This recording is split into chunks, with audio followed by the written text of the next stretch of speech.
নমস্কার। আজ বুদ্ধ পূর্ণিমা 2025। আমি একটি বই পাঠ করে শোনাচ্ছি। বইটি হচ্ছে বুদ্ধদের দেবদেবী, বৌদ্ধদের দেবদেবী। এটি ডক্টর বিনয়তোষ ভট্টাচার্য ওনার লেখা, সম্পাদনা ডক্টর শ্যামলকান্তি চক্রবর্তী, প্রাক্তন নির্দেশক Indian museum and national library. বৌদ্ধদের দেবদেবী, a monograph on Buddhist iconography by Dr. Binoytosh Bhattacharya, care of Dr. অমিয় কুমার ভট্টাচার্য। প্রথম বিশ্বভারতী সংস্করণ 1362 আশ্বিন, প্রথম পরিবর্ধিত চিরায়ত সংস্করণ অনুযায়ী 2005 মাঘ মাস 1411। প্রকাশক শিবব্রত গঙ্গোপাধ্যায়, চিরায়ত প্রকাশনা private limited, 12 Bankim Chatterjee street, Kolkata 7,73,000। এই বইটিতে বৌদ্ধদের দেবদেবী সম্পর্কে কিছু তথ্য দেওয়া রয়েছে। চিরায়ত সংস্কার সম্পাদকের ভূমিকায় প্রখ্যাত বৌদ্ধ শাস্ত্রবিদ ডক্টর বিনয়তোষ ভট্টাচার্যের 50 বছর আগে প্রকাশিত এই গ্রন্থটি বাংলা ভাষায় বৌদ্ধ মূর্তিতত্ত্বের ওপর প্রথম প্রামাণ্য বই। বিষয় ও তথ্য গুরুত্ব আজও অপরিসীম। কৌতূহলী বাঙালি সাধারণ পাঠক এবং বিশ্ববিদ্যালয়ের প্রাচীন ইতিহাস ও মূর্তিকলার ছাত্রদের পক্ষে অত্যন্ত উপযোগী। এই বইটি অনেক দিন আগেই নিঃশেষিত হওয়ার দরুন বিস্মৃতির অতলে প্রায় হারিয়ে গিয়েছিল। জন্ম শতবর্ষে বিনয়তোষের রচনাবলীর সংস্করণ করতে গিয়ে বইটি পুনঃপ্রকাশের কথা চিন্তা করি। সঙ্গত কারণেই চিরায়ত প্রকাশনা প্রাইভেট লিমিটেড এবং কর্তৃপক্ষ এর প্রয়োজনীয়তা উপলব্ধি করেছেন। গ্রন্থের প্রথম প্রকাশে বিশ্বভারতী বর্তমান উপাচার্য ডক্টর সুজিত বসুর তরফে গ্রন্থন বিভাগের প্রাক্তন পরিচালক অধ্যাপক সুধেন্দু মণ্ডল অনুমতি দিয়েছিলেন।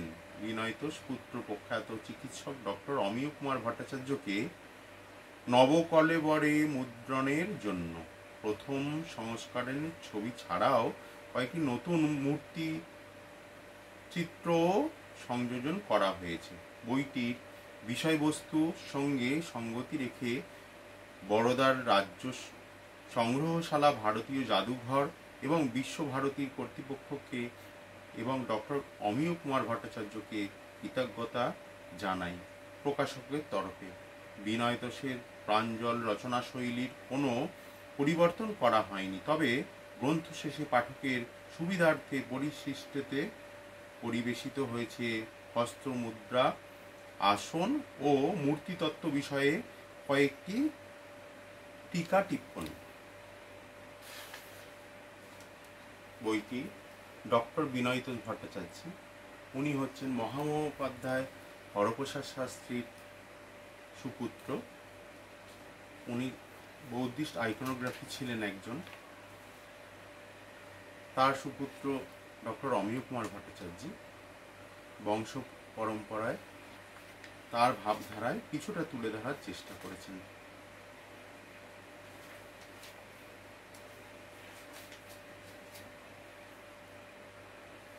ডক্টর বিনয়তোষ ভট্টাচার্য জীবন রচনা এক সুপণ্ডিত পিতা পুত্রকে লিখলেন। আমি একটা মূর্তি পাইয়াছি,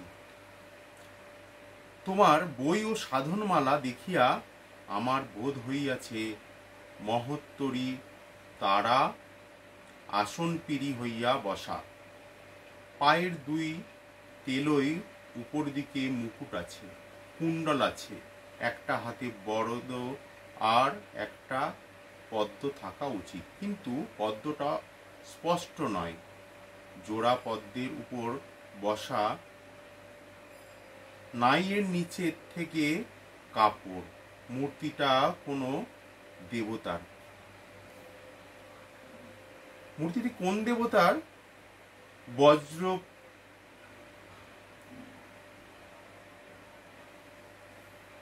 মূর্তিটি কোন দেবতার? বজ্র পর্যঙ্কাসন কি? অর্ধপঙ্কাজসন কি? বজ্র পদ্মাসন কি? জিজ্ঞাসু পত্র লেখক মহামহোপাধ্যায় হরপ্রসাদ শাস্ত্রী। প্রাপক ডক্টর বিনয়তোষ ভট্টাচার্য একজন বৌদ্ধ গান ও দোহার পুনরুদ্ধার করে বাংলা সাহিত্যের সূচনা পর্বকে 1000 বছর আগে ফিরিয়ে দিয়েছিলেন। অন্যজন ভারতের বৌদ্ধ মূর্তিতত্ত্বের বিজ্ঞানসম্মত বিশ্লেষণের অবিসংবাদী পথিকৃৎ। 1924 খ্রিস্টাব্দে তার প্রথম বই দ্য ইন্ডিয়ান বুদ্ধিস্ট আইকনোগ্রাফি প্রকাশিত হওয়ার পর বৌদ্ধ মূর্তি চিন্তায় নতুন করে কৌতূহল সৃষ্টি হয় পণ্ডিত মহলে। 8 দশক পর আজও এই বই ভারতের বৌদ্ধ প্রতিমাবিদ্যা চর্চার এক প্রকার গ্রন্থন।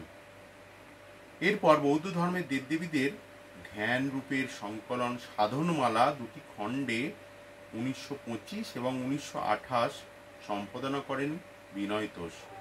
শুধু এই দুটি কীর্তি তাকে ভারততত্ত্ব চর্চার ক্ষেত্রে অমর করে রাখতে পারত।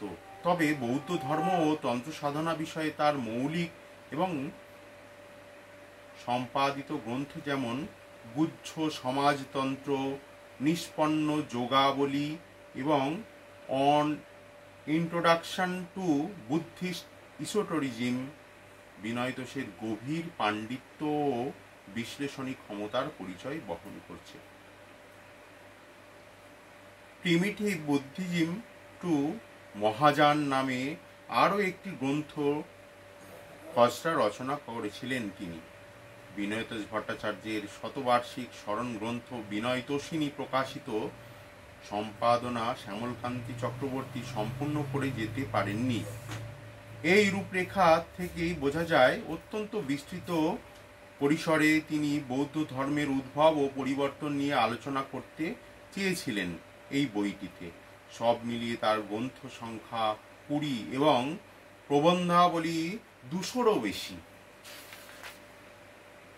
হিন্দু, বৌদ্ধ ও জৈন 3 ধর্মের মূর্তি ও চিত্রকলার ইতিহাস, সমাজতত্ত্ব, ভাষা, সাহিত্য ছাড়াও চিকিৎসা শাস্ত্র, রত্নবিদ্যা, যোগশাস্ত্র এবং রচনাবলীর উল্লেখযোগ্য বিষয়সূচি। বর্ধমান জেলার দিয়াসিন গ্রামে 1897 খ্রিস্টাব্দে 6 জানুয়ারি বিনয়তোষের জন্ম।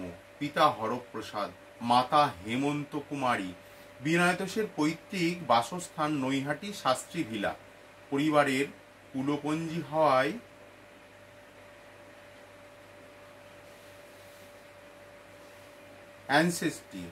অ্যানসেস্ট্রি ও ভূমিকায় তিনি জানিয়েছিলেন নৈহাটি ভট্টাচার্য পরিবার বাংলার অন্যতম প্রাচীন ব্রাহ্মণ পণ্ডিতের বংশ, যার প্রথম পুরুষের আবির্ভাব হয়েছিল 624 খ্রিস্টাব্দে, 642 খ্রিস্টাব্দে, মাফ করবেন, কিছু কিছু লেখা একটু অস্পষ্ট বলে একটু মাফ করে দেবেন। আবির্ভাব হয়েছিল 642 খ্রিস্টাব্দে। হর্ষবর্ধন সেই সময় চীন দেশের সঙ্গে দুতিয়ালি করেছেন। 22 বছর বয়সে স্বর্ণপদক পেয়ে কলকাতা বিশ্ববিদ্যালয় থেকে MA পাস করেন এবং ঢাকা বিশ্ববিদ্যালয়ের প্রথম PhD হন বিনয়তোষ। 1924 সালে তার কর্মজীবনের সূচনা বরোদায়। এরপর ভারততত্ত্ব গবেষণার অন্যতম পীঠস্থান গায়কোয়াড় ওরিয়েন্টাল ইনস্টিটিউট এর ডিরেক্টর এবং গ্রন্থাগার ও প্রকাশনার প্রধান হিসাবে দীর্ঘদিন সারস্বত সেবায় ব্রতী থেকে 1951 খ্রিস্টাব্দে অবসর নিয়ে নৈহাটিতে ফিরে আসেন। প্রাচীন পুঁথিপত্র সম্পাদনা ও তার সঠিক সংস্করণ প্রকাশনার জন্য দেশে বিদেশে তার খ্যাতি ছড়িয়ে পড়ে। বিরল কর্মদক্ষতা ও পাণ্ডিত্যের জন্য বরোদার রাজা তৃতীয় সয়াজিরাও গায়কোয়াড় তাকে রাজরত্ন ও জ্ঞানজ্যোতি উপাধিতে ভূষিত করেন। আঞ্চলিক ভাষায় কলা ও বিজ্ঞান চর্চা প্রসারের দায়িত্ব নিয়ে মারাঠি ও গুজরাটি প্রকাশনের অনেক উন্নতি করেন বিনয় তোষ। সংস্কৃত ভাষা সাহিত্যে সুপণ্ডিত এই মানুষটির বিশেষ আগ্রহ ছিল জ্যোতিষবিদ্যা এবং দেশজ চিকিৎসা পদ্ধতিতে। আধুনিক কালের বিকল্প চিকিৎসার পথিকৃৎ বিনয় তোষের লেখা রত্ন চিকিৎসা, ত্রিদোষ ও হোমিওপ্যাথ, চুম্বক ও টেলিথেরাপি গ্রন্থমালা আজও কৌতূহলী পাঠকের চাহিদা মেটাচ্ছে। বরোদা এবং কলকাতায় তিনি পীড়িত মানুষের জন্য দাতব্য চিকিৎসালয় খুলেছিলেন। প্রতিদিন অগণিত মানুষ আসতেন এবং কিংবদন্তি চিকিৎসকের কাছে রোগের উপশমের জন্য বিষয় বৈচিত্র্যের তার নিবন্ধগুলো বেশ আকর্ষণীয়। সংস্কৃত সাহিত্য থেকে উদ্ধৃতি দিয়ে তিনি লিখছেন, বিষ্ণু মন্দিরের যাবার পথে চণ্ডালের ছোঁয়া লাগলে আবার স্নান করে শুদ্ধ হওয়ার কোনো বিধান নেই শাস্ত্রে। সবিস্তারে শুনিয়েছেন সে যুগে জন্মদিনের উৎসবগুলো কেমন হতো, প্রশ্ন তুলেছেন। সংস্কৃত কি মাতৃভাষা? প্রাচীন শিলালিপি ও সাহিত্য থেকে উদ্ধার করেছেন সেকালের লেখা চিঠিপত্রের নমুনা। অতীতকালের লস্কারি বেড বা আরাম বিছানায় কথাও লিখতে ভুলেননি তিনি। আদর আপ্যায়নের সময় সুপরিধানের রীতি থেকে শুরু করে একাদশ শতাব্দীতে ভোজ রাজার সভায় বাঙালির কবির কথাও লিখেছেন বিনয় তোষ। আবার দশাবতারের জন্ম তারিখ, হিন্দু দেবমূর্তি, বকলমে বৌদ্ধ দেবতা নিয়ে প্রবন্ধ রচনা করেছেন বিনয় তোষ। রবীন্দ্রনাথের উদ্দেশ্যে শ্রদ্ধাঞ্জলি দিয়েছেন বরোদা থেকে বেতার কথিকায়। এমনকি দার্শনিক পয়গম্বর প্রসঙ্গ যুক্তিনিষ্ঠ রচনাও লিখেছেন তিনি। শ্যামলকান্তি চক্রবর্তী সম্পাদিত সিলেক্ট ওয়ার্কস অফ বিনয় তোষ ভট্টাচার্য দ্রষ্টব্য। মূলত ইংরেজি ভাষায় তার রচনাগুলো লেখা হলেও বাংলায় কয়েকটি প্রবন্ধ লিখেছেন তিনি। প্রকাশিত দুটি রচনা শক্তির সাধনা এবং মন্ত্র।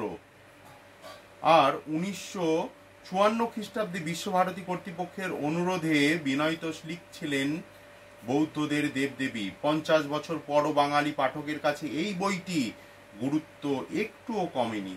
1964 22 জুন অল্প রোগ ভোগের পর নৈহাটিতে বিনয় তোষ ভট্টাচার্যর প্রয়াণ হয়। শ্যামলকান্তি চক্রবর্তী।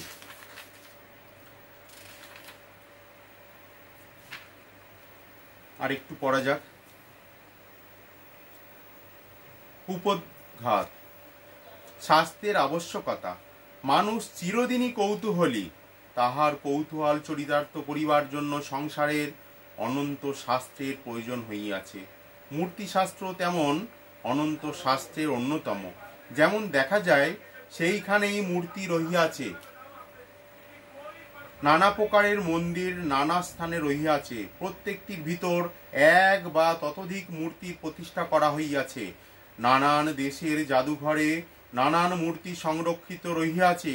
কখনো কখনো ঘরের ভিতর খুঁড়িবার সময়, কখনো বা পুষ্করণী খনন করিবার সময়, কখনো বা নদীর জলে জমি ধসিয়া যাইবার সময়, কখনো পুরাতন শহরের খোদ কাজের সময় মূর্তি বাহির হইয়া থাকে।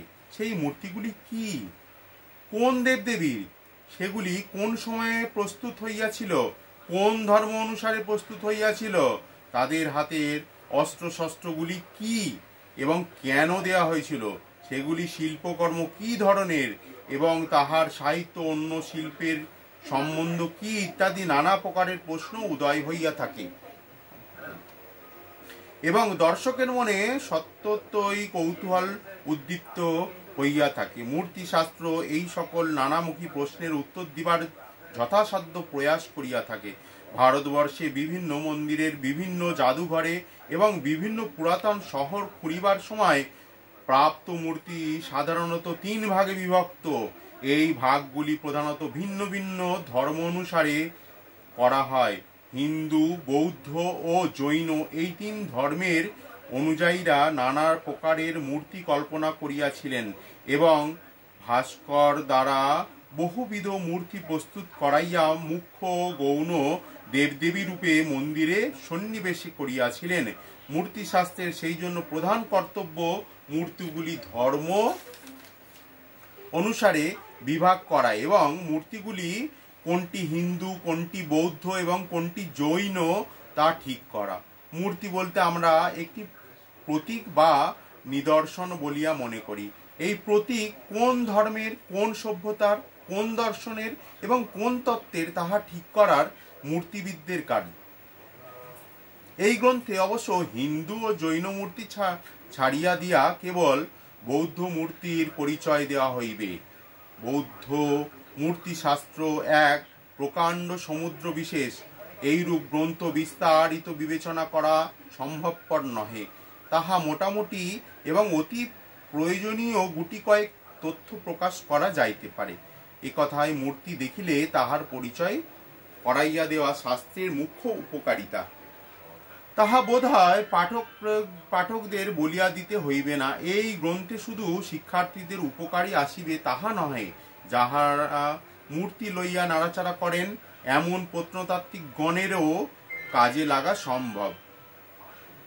মাল মশলা, মূর্তিশাস্ত্রের মাল মশলা 2 তরফ হইতে পাওয়া যায়। এক তো পাওয়া যায় নানা প্রকারের প্রস্তর নির্মিত, ধাতু নির্মিত মূর্তি হইতে এবং মন্দিরের বা পুঁথিতে অঙ্কিত ছবি হইতে। দ্বিতীয় প্রকারের মাল মশলা পাওয়া যায় বৌদ্ধ সাহিত্যের ধর্মতন্ত্র গ্রন্থ হইতে। এই সকল গ্রন্থের দেবীরা নানা প্রকারের ধ্যান ও মূর্তি কল্পনা পাওয়া যায়। পুস্তক হইতে প্রাপ্ত ধ্যানের সঙ্গে যখন প্রস্তর বা ধাতু নির্মিত সম্পূর্ণ রূপে মিলিয়া যায় তখন মূর্তির আসল পরিচয় পাওয়া যায়।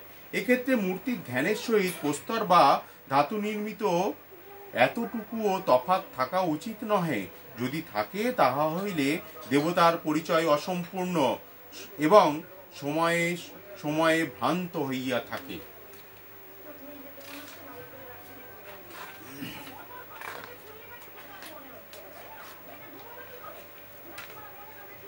তিব্বতের, চীন ও মাঞ্চুরিয়াতে বজ্রযান ও বৌদ্ধ ধর্ম প্রবেশ লাভ করিয়াছিল। এই সকল দেশের বজ্রযানী বৌদ্ধরা মূর্তি পূজক হিসাবে ভারতীয় দিগকে শিষ্য ছিলেন। একথা বলিলে আত্মোক্তি হইবে না। মাঞ্চুরিয়ার পিকিং শহরে রাজপ্রাসাদ সংলগ্ন কয়েকটি মন্দির আছে। এই মন্দিরের প্রায় 200 বৌদ্ধ দেবতার ধাতু মূর্তি পাওয়া গিয়াছে। এই ধাতু মূর্তিগুলি নিম্নে চীন ও তিব্বতীয় ভাষায় তাদের নাম খোদাই করা আছে। এই মূর্তিগুলির ছায়াচিত্র আমেরিকার হাওয়ার্ড বিশ্ববিদ্যালয়ের সংস্কৃতের অধ্যাপক ওয়াল্টার উইজিন ক্লার্ক সাহেবের নিকট পরীক্ষার জন্য পাঠানো হয়। তিনি গবেষণা করিয়া মূর্তিগুলির উপর একখানি পুস্তক প্রণয়ন করেন। পুস্তকখানির নাম টু ল্যামেস্ট্রিক প্যান্থিয়নস। ইহা 2 খণ্ডে প্রকাশিত হইয়াছে। মূর্তিশাস্ত্রের গবেষকদিগের নিকট এই পুস্তক একটি অমূল্য সম্পদ। দেখা গেল যে পিকিংয়ের এই মূর্তিগুলি সম্পূর্ণ ভারতীয় ছাঁচে প্রস্তুত। নিষ্পন্ন যোগ বলিতে প্রদত্ত ধ্যান অনুসারেই শিল্পীরা বেশিরভাগ মূর্তি প্রস্তুত করিয়াছিলেন। ইহা ছাড়াও তিব্বতে বহু বৌদ্ধ দেবদেবীর মূর্তি পাওয়া যায়। তাদের ভিতর কতক কতক ভারতবর্ষের লোপ পাওয়া সত্ত্বেও তিব্বতে রক্ষিত আছে। চীন, জাপান, মঙ্গোলিয়াতেও কিছু কিছু বৌদ্ধ মূর্তি পাওয়া যায়। এগুলি রূপ কল্পনা ভারতেই হইয়াছিল।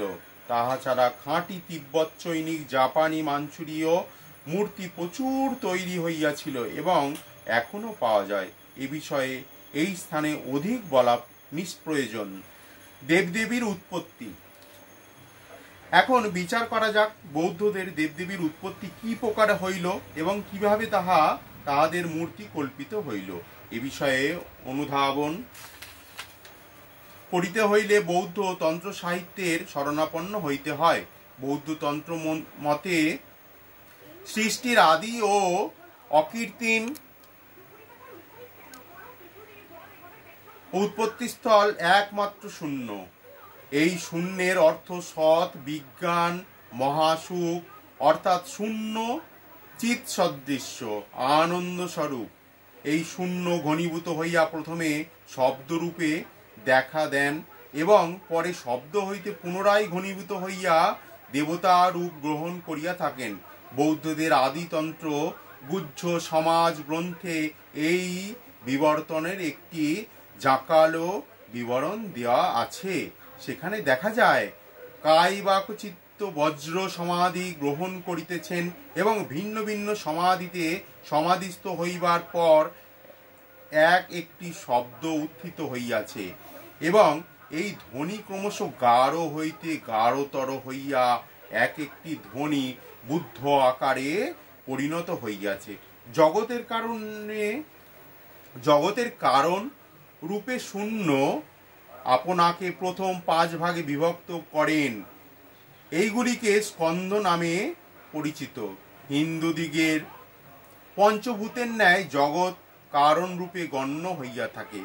পঞ্চস্কন্ধের নাম রূপ, বেদনা, সংজ্ঞা, সংস্কার ও বিজ্ঞান। এই পঞ্চস্কন্ধ অনাদি ও অনন্তকাল হইতে বিদ্যমান এবং স্বভাব তাদের শূন্যাত্মক।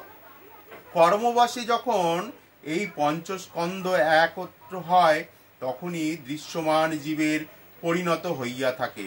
শূন্যকে বজ্রযানে বজ্র আখ্যা দেওয়া হয়। তাহার কারণ শূন্য বজ্রের ন্যায় দৃঢ়, সারবান, ছিদ্র রহিত, অছেদ্য, অভেদ্য, অদাহী, অবিনাশী। শূন্যের নাম বজ্র এবং যে মার্গে শূন্যের সহিত মিলিত হওয়া যায় তাকেই শূন্যযান বা বজ্রযান বলা হয়। বজ্রযানের অনুগামীরা এক পৃথক বৌদ্ধ সম্প্রদায়ে পরিগণিত হইয়াছিলেন। দেবী মূর্তি দর্শন, দেবদেবীর পূজা বজ্রযানের এক বিশেষত। যেহেতু দেবতার প্রদর্শন না হইলে তার রূপ জানা যায় না, তাই তার দেবতার দর্শন মনোযোগী হইয়াছিলেন। কিন্তু দেবতার দর্শন সহজসাধ্য নয়। ইহার জন্য দরকার আধ্যাত্ম জ্ঞান, আত্মোন্নতি ও আধ্যাত্মিক সাধনা। এই জন্য সাধন মার্গে বজ্রযানীরা এককালে ব্রতী হইয়াছিলেন। সাধনার জন্য দরকার হয় শারীরিক বা মানসিক পবিত্রতা এবং দেবতা দর্শনের জন্য তীব্র আশঙ্কা ও অনুরাগ। জগৎ শূন্যময় বলিয়া সতত ভগবান এবং জগতের কল্যাণের জন্য সতত করুণাদ্রচিত্ত হওয়াও এই সাধনার পক্ষে বিশেষ প্রয়োজন। যাঁদের এই গুণগুলি আছে তাহারাই বৌদ্ধ হউন বা অন্য ধর্মাবলম্বী হউন দেবতা দর্শন করিতে সক্ষম হন। মাফ করবেন। প্রথমত শরীর শুদ্ধি করিয়া একটি পবিত্র নির্জন স্থানে বসিয়া সাধনা করিতে হয়। যে দেবতার দর্শন করিতে আকাঙ্ক্ষা হয় সেই দেবতার মন্ত্র জপ করতে হয় এবং তাহার বীজ মন্ত্র হৃদয় দেশে চিন্তা করিতে হয়। কিছুদিন অভ্যাসের পর চিত্ত স্থির হয় এবং সাধনার সময় দেবতা ছাড়াও তাহার মন্ত্র ছাড়া অন্য কোনো দিকে মন ধাবিত হয় না। তাহার পর দৃঢ় চিত্তে একান্ত মনে ধ্যান ও জপ করিতে করিতে জাপক ক্রমশ বাহ্য জ্ঞান শূন্য হইয়া যান। যখন ইন্দ্রিয়াদি বহির্জগতের সহিত সম্বন্ধ সম্পূর্ণ বিচ্ছিন্ন হয় তখন তাহাকে সমাধি বলে। এই সমাধিতে সম্পূর্ণ সুষুপ্তি অবস্থায় আনয়ন করে। জাগ্রত স্বপ্ন সুষুপ্তি অবস্থায় মানব তাহার সময় যাপন করিয়া থাকে।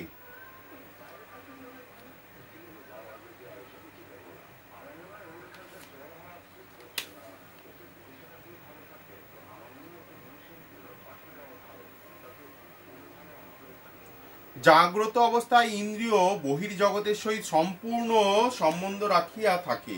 স্বপ্ন অবস্থায় ইন্দ্রিয় সকল সক্রিয় থাকে, কিন্তু সুষুপ্তি অবস্থায় কোনরূপ চেতনা থাকে না। এই সম্পূর্ণ অচেতন অবস্থা জীবনাত্মার সহিত পরমাত্মার মিলন হয়, এবং সেই সময় মানব শক্তির ভাণ্ডার পরমাত্মার নিকট হইতে নিজের প্রয়োজনীয় শক্তি আহরণ করিয়া থাকে। বৌদ্ধদের কথা, জীবাত্মা বোধিচিত্ত ও করুণা ও পরমাত্মা শূন্য বজ্র ও আদিবুদ্ধ যখন সাধক দেবতা দর্শনের উদ্দেশ্যে ধ্যান ও জপ করিতে করিতে বাহ্য জ্ঞান শূন্য হইয়া যান, তখন তাহার বোধিচিত্ত শূন্যের সহিত মিলিত হয়। শূন্যের সহিত মিলিত হইবার পর ক্রমশ 5 প্রকারের নিমিত্তের দর্শন হইয়া থাকে। প্রথমে চিত্তাকাশে মরীচিকার দর্শন হয়, দ্বিতীয় পর্যায়ে ধূমের আকার দর্শন হইয়া থাকে, তৃতীয় পর্যায়ে খদ্যোতিকায় ন্যায় আলোকবিন্দুর দর্শন হয়, চতুর্থ পর্যায়ে একটি দীপালোকের ন্যায় সদৃশ্য দেখা যায়, এবং পঞ্চম বা শেষ পর্যায়ে সতত আলোক দেখিতে পাওয়া যায়, সেটা দেখিতে সম্পূর্ণ মেঘশূন্য আকাশের ন্যায়। এইরূপে ক্রমশ ধ্যান মার্গে অগ্রসর হইলে পূর্ণ সমাধি আসে, এবং সেই সময় সমাধি হঠাৎ যে দেবতার সাধনা করিতেছে সেই দেবতার দর্শন লাভ করেন।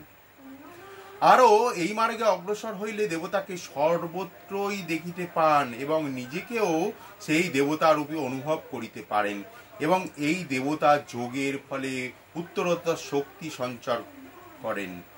সঞ্চয় করেন এবং নানা প্রকার লৌকিক ও অনুত্তর সিদ্ধি লাভ করিয়া থাকেন। জগৎ কারণ শূন্য, সদা সর্বদা পবিত্র শুদ্ধ স্বভাব, তাহার কোনরূপ বাসনা নেই। বোধিচিত্ত বাসনাযুক্ত অনেক প্রকারের বাসনায় তীব্রতায় শূন্য ভাবনা করিলে শূন্যের যে বিকার হয়, তাহাই সেই বাসনা অনুযায়ী হইয়া থাকে। এই বাসনা যেমন এক দেবতার দর্শন হয়, সেইরূপ অন্য প্রকারের বাসনার জন্য প্রকার দেবতা উদ্ভব হইয়া থাকে। এইরূপ নানা প্রকারের বোধিচিত্ত হইতে নানা প্রকারের দেবদেবীর উৎপত্তি হইয়া থাকে। বাসনা যেহেতু অন্ত নাই, সেই হেতু দেবতারও অন্ত নাই। এই অনন্ত দেবতার লইয়াই দেব সঙ্গ গঠিত হয়, কিন্তু দেবতা যতই হোক না কেন, তাহাদের উৎপত্তি স্থান কিন্তু এক, অনাদি অনন্ত শূন্যতা বা বস্তু। ভাবনাবশে শূন্য স্ফোট বা বুদ্বুদ হইয়া থাকে, তাহাকে বৌদ্ধরা স্ফূর্তি নামে অভিহিত করিয়া থাকেন। শূন্যের এই স্ফূর্তি দেবতা রূপে দেখা যায়, কিন্তু তাহারা স্বভাবতই নিঃস্বভাব, ঠিক শূন্যেরই মতন। তাই দেবতারা শূন্যাত্মিকা। বৌদ্ধতন্ত্রে বলে সাধনা করিলে প্রথম শূন্যতার বোধ হয়, দ্বিতীয় বীজ মন্ত্রের দর্শন হয়, তৃতীয় বীজ মন্ত্র হইতে বিম্ব অথবা দেবতার অস্পষ্ট আকার দেখা যায়, এবং অবশেষে দেবতার সুস্পষ্ট মূর্তির দর্শন হইয়া থাকে। সেই মূর্তি অতি মনোহর, সর্বাঙ্গ সুন্দর, কল্পনা অতীত, স্বর্গীয় বর্ণে রঞ্জিত, এবং নানা প্রকার দিব্য বস্ত্র অলঙ্কার ও অস্ত্রশস্ত্র শোভিত। একবার দেখিলে তাহা আর জীবন বিস্তৃত হওয়া যায় না। সংক্ষেপে ইহাই বৌদ্ধ দেবতাদের উৎপত্তির কথা।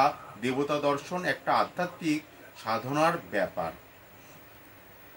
মূর্তি পূজার ইতিহাস, এতে বলা হয়েছে মূর্তি পূজার ইতিহাস। বৌদ্ধ ধর্মের 2টি মুখ্য বিভাগ আছে, একটি হীনযান, অপরটি মহাযান। কালক্রমে এই 2টি যান প্রায় 2টি বিভিন্ন ধর্মে রূপান্তরিত হইয়াছিল।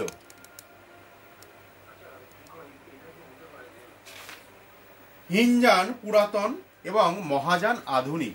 হীনযান বুদ্ধের বচনের উপর প্রতিষ্ঠিত, কিন্তু মহাযান দার্শনিক ভিত্তির উপর প্রতিষ্ঠিত। এই 2টি পন্থের ভিতর নানারূপ বিভেদ আছে, কিন্তু মুখ্যত একটিরই উল্লেখ এখানে করা দরকার।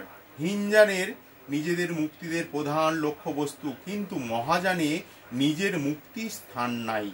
জগতের সকল মানুষ, পশুপক্ষী ইত্যাদি মুক্তির আগে তারপর নিজের মুক্তি। জগৎ যতক্ষণ বদ্ধনাবস্থায় থাকে ততক্ষণ তাহাদের মুক্তির জন্য প্রয়াস ও সর্বপ্রকারের ত্যাগ স্বীকার করাই বোধিসত্ত্বের প্রধান কার্য। হিনজানের দেবদেবীরা বালাই নাই। এমনকি বৌদ্ধ ধর্মে প্রবর্তক গৌতম বুদ্ধের মূর্তি পর্যন্ত বুদ্ধের পরিনির্বাণের প্রায় 400 বৎসরের মধ্যে দেখিয়া পাওয়া যায় না। গৌতম বুদ্ধ মূর্তি পূজার বিরোধী ছিলেন বলিলেও অত্যুক্তি হয় না। তাহার ভ্রাতা নন্দ যখন তাহাকে প্রণাম করেন তখন বুদ্ধ তাহাকে নিবৃত্তি করিয়া বলেন, প্রণামাদি দ্বারা তিনি সুখী হইবেন না, তিনি সুখী হইবেন ততক্ষণ যতক্ষণ নন্দ পূর্ণ উদ্যমে সৎধর্মের পালন করিবে। হিনজানে কিছু কিছু ধর্ম দেবতার নাম পাওয়া যায়। বুদ্ধ যখন পূর্ণ জ্ঞান লাভ করেন সেই সময় ইন্দ্র ও ব্রহ্মা আসিয়া সেই দিব্যজ্ঞান পৃথিবীতে প্রচার করিতে অনুরোধ করেন। তাহা ছাড়া ত্রৈতিশংশ স্বর্গরাজ্যের দেবতাদের বাস ছিল। কুবের ও বসুধারার নামও দেখিতে পাওয়া যায়। বিভিন্ন প্রাচীন শিল্প সম্প্রদায়ে যদিও বুদ্ধের মূর্তি দেখা যায় না, তথাপি বুদ্ধের বাহ্যহৃত বস্তু প্রতীকের মূর্তি অনেক পাওয়া গিয়াছে। বুদ্ধের পাগড়ি, পদচিহ্ন, বোধিবৃক্ষ, ধর্মচক্র ইত্যাদি বহুবিধ চিহ্ন পাথরের খোদাই দেখিতে পাওয়া যায়। ইহাদের মধ্যে বুদ্ধগয়া, সাঁচি, বারুদ ও অমরাবতীর শিল্পই প্রধান। খ্রিস্টপূর্ব 3য় শতক হইতে 1ম শতকের মধ্যে এই সম্প্রদায়গুলি গঠিত হইয়াছিলেন বলিয়া অনুমান করা হয়। খ্রিস্টপূর্ব 1ম শতক পর্যন্ত ভগবান বুদ্ধের মূর্তি নির্মিত করা হয় নাই। তাহার বদলে প্রতীকগুলিরই প্রস্তর খোদাই করিয়া রূপ দেয়া হইয়াছিল। আচ্ছা, আরেকটু গভীরে যাওয়া যাক। মথুরা ভাস্কর্যের প্রায় এইসব মূর্তি দেখিতে পাওয়া যায়, তবে সেগুলি প্রস্তুত প্রণালী, ছাই বা ঢং আলাদা। আজ আরেকটু ভেতরে ঢোকা যাক। গুপ্তকালের বহু পরে পালদের রাজত্বের সময় বাংলা ও বিহারের নানা প্রকারের মূর্তি প্রস্তুত হইয়াছিল এবং এই মূর্তিগুলি অধিকাংশই বজ্রযানের দেবতা মণ্ডলের। এই মূর্তি হইতেই বোঝা যায় যে বজ্রযান সেই সময় পূর্ণ বিকাশ লাভ করিয়াছিল। বাংলা বিহারের শিল্পকলা মুসলমান আক্রমণের পর নেপালে গিয়া উপস্থিত হয়। বড় বড় পণ্ডিত তাহাদের পুঁতি ও পাঁজি দেবতার বিগ্রহাদি লইয়া নেপালে পালায়ন করেন। সেখানে গিয়া শত শত নতুন মঠ স্থাপন করেন। ইহাতে কোনরূপ বৌদ্ধ ধর্ম ও বজ্রযান বাঁচিয়া যায়। বজ্রযানের দেবদেবীরা একটু স্বস্তির নিঃশ্বাস ছাড়িয়া থাকেন। আর একটু পড়া যায়। আদি বুদ্ধাদি মূল দেবতা ধ্যানী বুদ্ধ। আদি বুদ্ধাদির বৌদ্ধ দেবমণ্ডলের আদি দেবতা আদি বুদ্ধই।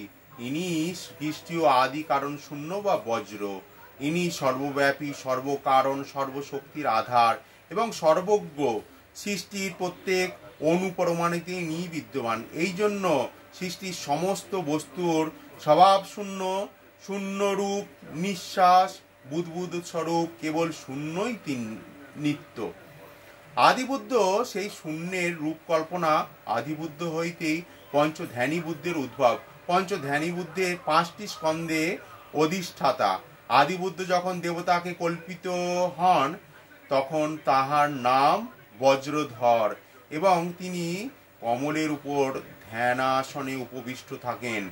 তাহার 2টি হস্ত বক্ষের উপর বজ্রহুকার মুদ্রায় সজ্জিত হয়। ঠিক এইরূপ।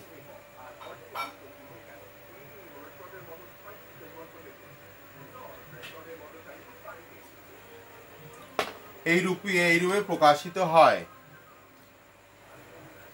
বজ্র থেকে দক্ষিণ হস্তে ও ঘণ্টা হাতের বাম হস্তে পরিধান থাকে। বিচিত্র বস্ত্র আদি তিনি সকল প্রকার অলঙ্কারে ভূষিত হন। তাহার শক্তি প্রজ্ঞা পারমিতার সহিত কোনো কোনো স্থানে তাহাকে জগন্নোদ্ধর মূর্তিতে দেখিতে পাওয়া যায়। এইরূপ স্থলে শক্তির দক্ষিণ হস্তে কর্ত্রী ও বাম কপাল থাকে। বজ্রধরের মূর্তি দুই প্রকারের কল্পিত হইয়া থাকে, একটি একক মূর্তি, অপরটি যুগনদ্ধ মূর্তি। একটি শূন্য মূর্তি, অপরটি বোধিচিত্ত মূর্তি। একটি শূন্যতা, অপরটি করুণা। একটি পরমাত্মা, অপরটি জীবাত্মা। যতক্ষণ দায় ভাব বর্তমান থাকে ততক্ষণ দুটি মূর্তি দেখা যায়। এই দায় ভাব যখন অধ্যয়ে পরিণত হয় তখন দুটি মিলিয়া এক হইয়া যান। যেমন লবণ ও জলের সঙ্গে মিশ্রিত গিয়া একমাত্র জলে পরিণত হয়। দ্বিতীয়ত ধ্যানী বুদ্ধ। ধ্যানী বুদ্ধ পাঁচটি: বৈরোচন, রত্ন সম্ভব, অমিতাভ, অমোঘ সিদ্ধি ও অক্ষোভ্য। এক একটি ধ্যানী বুদ্ধ এক একটি স্কন্ধকে অধিষ্ঠাত্রী দেবতা। বৌদ্ধ মূর্তি শাস্ত্রে ধ্যানী বুদ্ধের স্থান সর্বোচ্চ। নানা কারণ ধ্যানী বুদ্ধ হইতেই বুদ্ধ শক্তির উদ্ভব হয় এবং তাহা হইতে বোধিসত্ত্ব দিগের উৎপত্তি হয়। বোধিসত্ত্বের সংখ্যা অনন্ত বলিলেও অত্যুক্তি হওয়া হয় না। তাহার সকলেই একটি না একটি ধ্যানী বুদ্ধর কুল বা বংশের অন্তর্ভুক্ত হন। বোধিসত্ত্বেরা স্ব স্ব পরিচয় প্রদানোচ্ছলে নিজ নিজ কুশলের একটি ক্ষুদ্র মূর্তি মস্তকের উপর ধারণ করিয়া থাকেন। শিলামূর্তিতে এবং কোনো কোনো ধাতু মূর্তিতে এই ছোট ধ্যানী বুদ্ধকে সুস্পষ্টভাবে দেখিতে পাওয়া যায়। এই ক্ষুদ্র ধ্যানী বুদ্ধকে দেখিতে পাইলে বোধিসত্ত্বের মূর্তি চেনা সহজসাধ্য হইয়া থাকে। পাঁচটি ধ্যানী বুদ্ধের মূর্তি কল্পনা একই প্রকারের। সকলেই ধ্যানাসনে সমাধি অবস্থায় বসিয়া থাকেন। আসনের নিচ কমল থাকে। সকলেরই একটি মুখ এবং দুইটি হাত। তাহার নেত্র ধ্যানী স্তিমিত ও অর্ধ নিমিলিত। তাহাদের পরিধানে ত্রিচিবর থাকে এবং সকলের অলঙ্কার রহিত হন। তাহাদের কেবল রং আলাদা এবং মুদ্রাও আলাদা এবং ভিন্ন ভিন্ন। ধ্যানী বুদ্ধের ভিন্ন ভিন্ন বাহন ও ভিন্ন ভিন্ন প্রতীক চিহ্ন হয়। পঞ্চধ্যানী বুদ্ধের পাথরের এবং ধ্যানী মূর্তির প্রভূত পরিণামের ভারতবর্ষের নেপাল এবং তিব্বতে পাওয়া যায়, যেগুলি চীনের বিশেষ বেগ পাওয়া হয় না। মুদ্রা হইতে প্রধানত ধ্যানী বুদ্ধের মূর্তি চিহ্নিত হয়। প্রত্যেকটি ধ্যানী বুদ্ধের বিশেষত্ব নিম্নে লেখা হলো। অক্ষোভ্য ধ্যানী বুদ্ধের উৎপত্তি বিজ্ঞান স্কন্ধ হইতে, বজ্রধৃক মন্ত্রপদ হইতে তাহার আবির্ভাব। তাহার বর্ণ নীল, মুদ্রা ভূমিস্পর্শক। তাহার বাহন দুটি হস্তি ও প্রতীক চিহ্ন বজ্র। অমিতাভর উৎপত্তি সংজ্ঞাস্কন্ধ হইতে, আরলৌকিক মন্ত্রপদ হইতে। অমিতাভর রূপ মন্ত্র পুরুষের আবির্ভাব। ইহার বর্ণ লাল এবং মুদ্রা সমাধি। ইহার বাহন দুইটি ময়ূর এবং প্রতীক চিহ্ন পদ্ম। অমোঘ সিদ্ধির উৎপত্তি সংস্কার স্কন্ধ হইতে, প্রজ্ঞাধৃক মন্ত্রপদ হইতে। মন্ত্র পুরুষ রূপে অমোঘ সিদ্ধির আবির্ভাব। গুহ্য সমাজতন্ত্রে তাহার নাম অমোঘ বজ্র। ইহার বর্ণ সবুজ। ইনি অভয় মুদ্রা প্রদর্শন করেন। ইহার বাহন দুইটি গরুর এবং প্রতীক চিহ্ন বিশ্ববজ্র। বৈরোচন রূপস্কন্ধ হইতে ধ্যানী বুদ্ধ বৈরোচনের উৎপত্তি। জিনজিক মন্ত্রপদ হইতে মন্ত্র পুরুষ রূপে বৈরোচনকে আবির্ভাব হয়। ইহার বর্ণ সাদা। ইনি ধর্মচক্র ও বৌদ্ধব্দি মুদ্রা ধারণ করেন। ইহার বাহনে দুইটি ভীষণাকৃতি সর্প এবং প্রতীক চিহ্ন চক্র। রত্ন সম্ভব দেবনাস্কন্ধ হইতে ধ্যানী বুদ্ধ রত্ন সম্ভবের উৎপত্তি। রত্নোদ্দিক মন্ত্রপদ হইতে মন্ত্র পুরুষের ইহার আবির্ভাব হয়। ইহার বর্ণ পীত এবং ইনি বড় মুদ্রা প্রদর্শন করিয়া থাকেন। ইহার বাহন দুইটি সিংহ প্রতীক চিহ্ন রত্ন। বজ্রহস্ত কখনো কখনো পাঁচটির উপর আর একটি ষষ্ঠ ধ্যানী বুদ্ধের কল্পনা করা হয়। ইহার নাম বজ্রসত্ত্ব। ইনি পঞ্চ ধ্যানী বুদ্ধের পুরোহিত রূপে পরিগণিত হইয়া থাকেন। বজ্রসত্ত্বের বিগ্রহ দুই প্রকারের, একক ও যুগধন। ইহার বর্ণ সাদা। ইনি মনস্বভাব এবং হৌক শব্দ হুঙ্কার শব্দ হইতে উৎপন্ন হয়। ইনি একমুখ ও দ্বিভুজ, রাজোচিত বেশভূষা অলঙ্কার দিতে শোভিত। ইনি কমলের উপর ধ্যানাসনা বসিয়া থাকেন। বক্ষের নিকট দক্ষিণ হস্ত বজ্র ধারণ করেন এবং বাম হস্তে কটিদেশে ঘণ্টা ধারণ করেন। যুগান্নধর রূপে ইনি শক্তি দ্বারা আলিঙ্গিত হন। এই শক্তির নাম বজ্রসত্ত্বিকা। তাহার দক্ষিণ হস্তে কর্ত্রী এবং বামে কপাল থাকে। নেপালে এই ও তিব্বতে এই দেবতার বিশেষ খ্যাতি আছে। ধ্যানী বুদ্ধের শক্তি মামকী, ধ্যানী বুদ্ধের বোধিসত্ত্ব মামকী, পাণ্ডরা, তারা, লোচন। বুদ্ধ শক্তি তারা অমোঘ সিদ্ধির শক্তিরূপে গণ্য হন। গুহ্য সমাজের মতে বজ্ররতি মন্ত্রপদ হইতে ঘনীভূত হইয়া মন্ত্রপুরুষ রূপে ইহার আবির্ভাব হয়। ইনি মস্তকের উপর একটি ক্ষুদ্র অমোঘ সিদ্ধির মূর্তি ধারণ করিয়া সকলের পরিচয় প্রদান করিয়া থাকেন। ইহার বর্ণ রোহিত বা সবুজ। এই দুটি পার্শ্বস্থী দুইটি পদ্মের উপর কুলচিহ্ন স্বরূপ দুইটি বিশ্ব বজ্র প্রদর্শন করিয়া থাকেন। এছাড়াও আছে লোচন, বজ্রধাত্রীশ্বরী, বজ্রসত্ত্বিকা, ধ্যানী বুদ্ধের বোধিসত্ত্ব। পরপর আরো কিছু তথ্য দেওয়া সম্ভব হলো না, আবার সময়ের অভাবে। এর দ্বিতীয় খণ্ড বা দ্বিতীয় স্কন্ধে পাঠ করার সুযোগ নিশ্চয়ই হবে।